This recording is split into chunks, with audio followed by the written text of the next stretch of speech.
And all morning we've been enjoying really good music from this one artist, big in Ghana, always talking about great issues, always talking about the issues, and just giving us something deep to think about. And so he's here with us this morning. He goes by the name M.anifest, even though he's called Kwame Ametefe Chikata. Hello, Kwame Amet. How are you? I'm good. How are you doing? Very well, thank you. You're welcome to New Day. Thank you. You look lovely today. Oh, thank you. I love your outfit as well. Thank you. Yeah. Is it called Afrofusion or what's yours called? Actually, that's a good way to describe the dressing too. Yeah, you see? Like it's a culture. It is, right? It is. You can't limit it to just music. No, definitely. I think it's always great when everything you do is a logical extension of the other. So the music is an extension of how I talk, how I appear. Exactly. How I talk, how I appear reflects in the music too. So. Yeah, I like the way you're expressing yourself. I think we might have a song at the end of the day, right?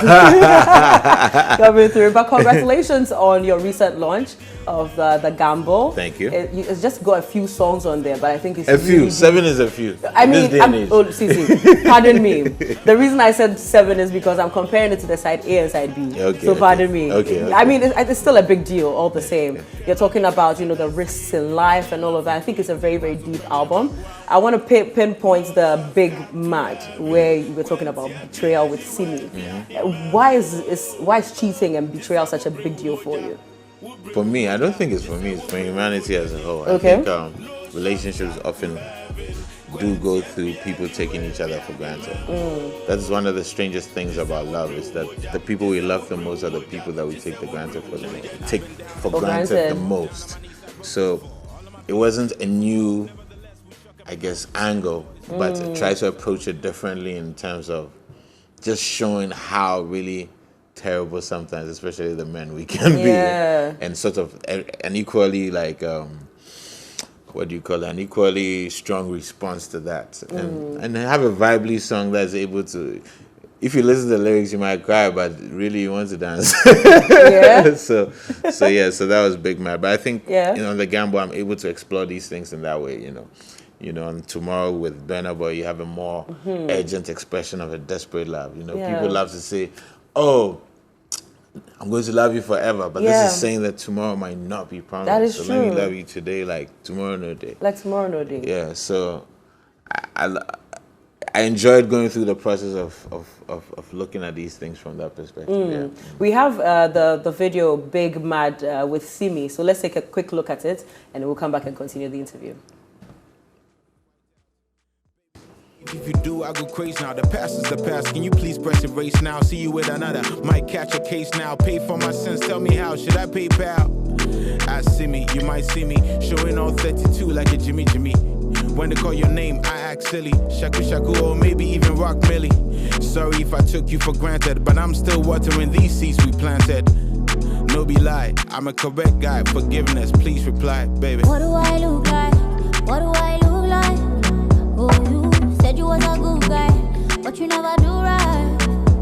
You wanna play me for a fool. You really wanna play me for a fool. Tell me what you gonna do.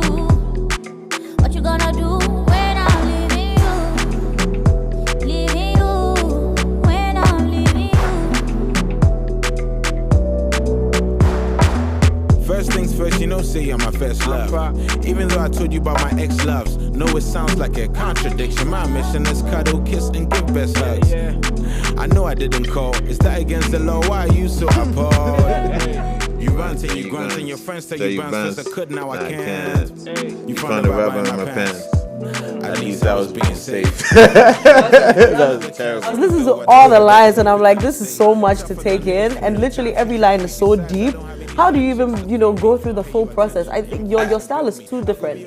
I don't think I would say it's deep. I just think sometimes it's witty and it has different layers to it. So, where I say, the whole grudges, let me find out you in Cape Town with Amy in a wine house. It's a very simple thing. I'm just asking that, are you holding grudges? Let me find out you're in Cape Town with Amy in a wine house. But the people enjoy the play on words, Amy wine house, etc.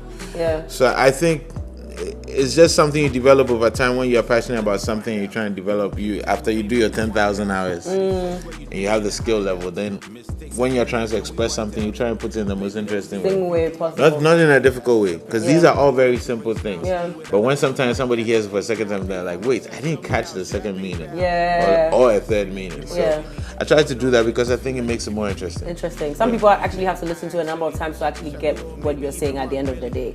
I don't think so. I disagree. The first time, no. Like, I think all these songs have a very easy to grasp idea.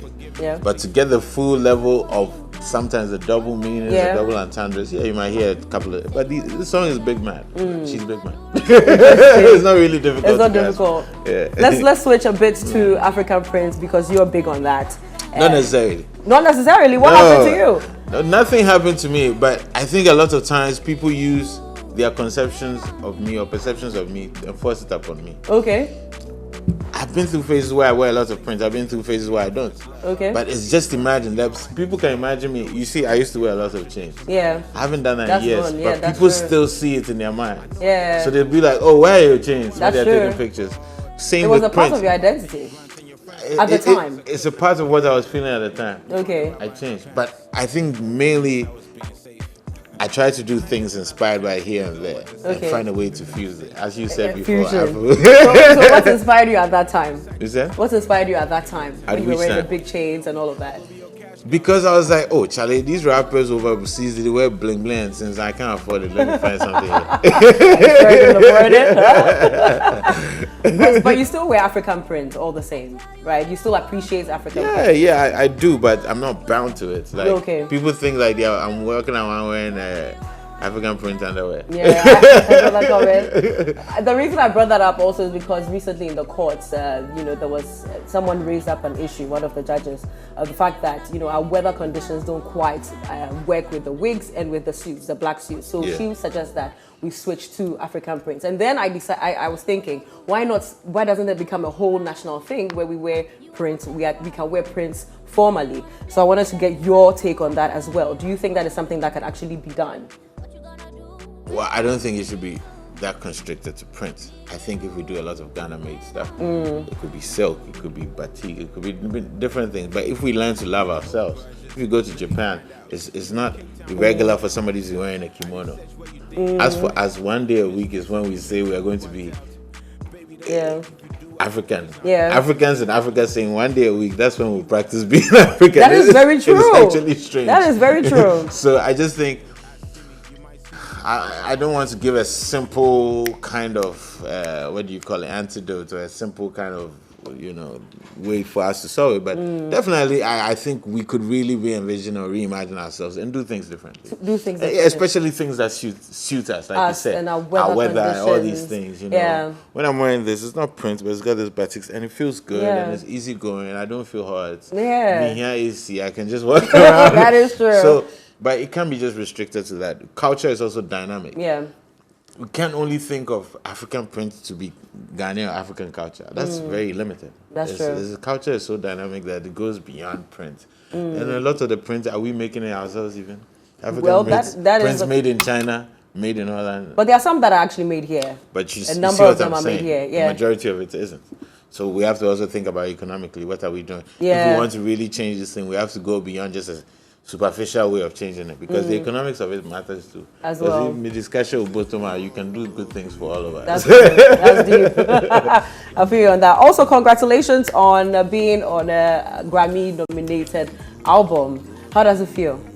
Oh, it's great, and I'm very happy for Burna Boy, and I'm very grateful and humbled to be part of that album, and it was well deserved. Yeah. Because I mean, if anybody who's heard the album knows that at this moment in time is very significant and represented something to the whole movement of popular African music coming out right now.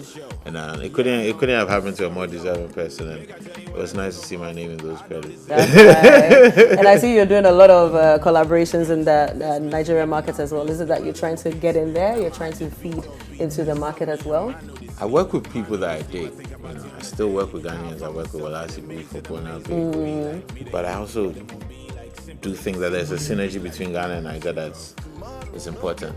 That it's been there before I was born. Okay. Whether it's Sunny Ade, Botela, all that time, it's been there. Fela came together. That is true. So it's been there. So we're not trying to really reinvent the wheel. We're just trying to put the rims on it, you know. And so yeah, no, definitely. I know business-wise it does help, but it's not as simple of a calculation as that. The calculation is first to make music that is greater than the sum of the sum of which is greater than each individual, right? Okay. So I know that if I'm doing a song with Simi, we're both going to produce something that's going to have an amazing effect, and fans of both will be like, "Whoa, this is interesting. I'm glad to hear this in a certain way." So yeah, it's definitely useful business-wise, but it's not. It can't simply be a business strategy. It's a creative strategy as well. Yeah. I see. And I hear Adekunle Gold is also looking very, very likely. What's the relationship there as well? He's coming for manifestivities in December 22nd. I just announced him this morning. Hey, you people are very sharp. Your people are, but that's my guy. And you see, I built a lot. Some of these things, they happen because of personal relationships. You know? Like we vibe, and then everything else we figure after that. So Adekunle is my guy. I like his joints, and we recorded already, but we'll probably record some more in the future. Okay, that's nice. And any more with Burna Boy as well? I liked the African Giant. Another story, another story. I thought that was, I feel like it needs a part two to some extent. Yeah, you left us hanging at some point. I'll be here tomorrow. That's part two. We went from difficulty to love. Okay, well. I mean, we still want more though. Yeah, I mean, hey, in a year you guys have gotten 2 collabs from us, 2 music videos, not just collabs. Yeah, we added the videos to it as well. On top, Charlie. No, I mean, definitely we'll see what next year brings. Okay. In terms of we definitely have an easy magic going when we collaborate, and big up to him. Big up to him. Do you think, before we talk about the other issue, do you think that there's ever going to be a point where we don't depend on the West fully anymore? Because dependency is a huge thing for us. We think we're doing our own things, but we end up going back to them again, like with the issue of the fabrics. So do you think there's ever going to be a point where we can actually break away from dependency?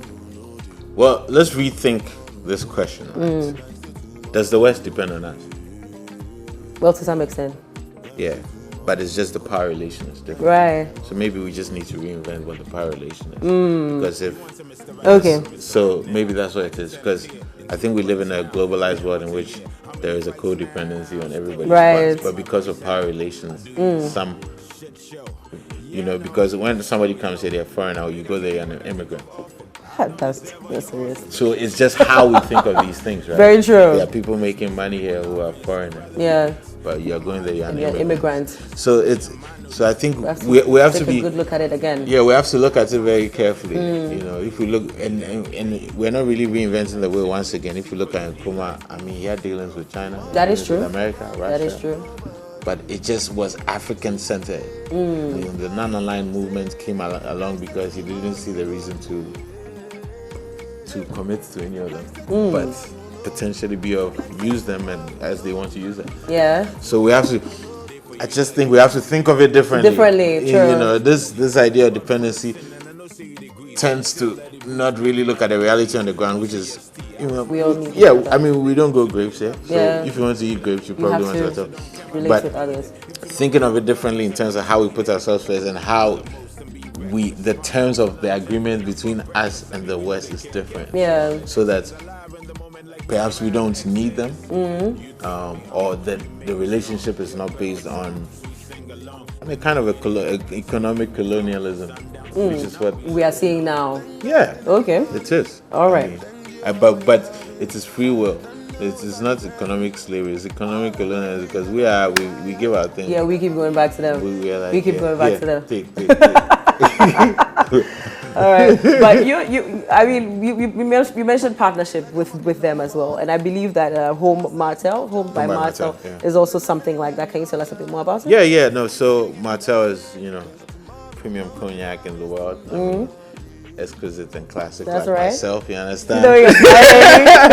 And this Saturday, Home by Martel is kind of one of these. It's an event that tries to show a different way to host the party, and etc. And and I'm hosting it this Saturday. It's going to be Nice. at the French ambassador's house, so it's going to be something interesting and different. It's invite only, but those who know, if you know, you know. Which camera am I looking into this one?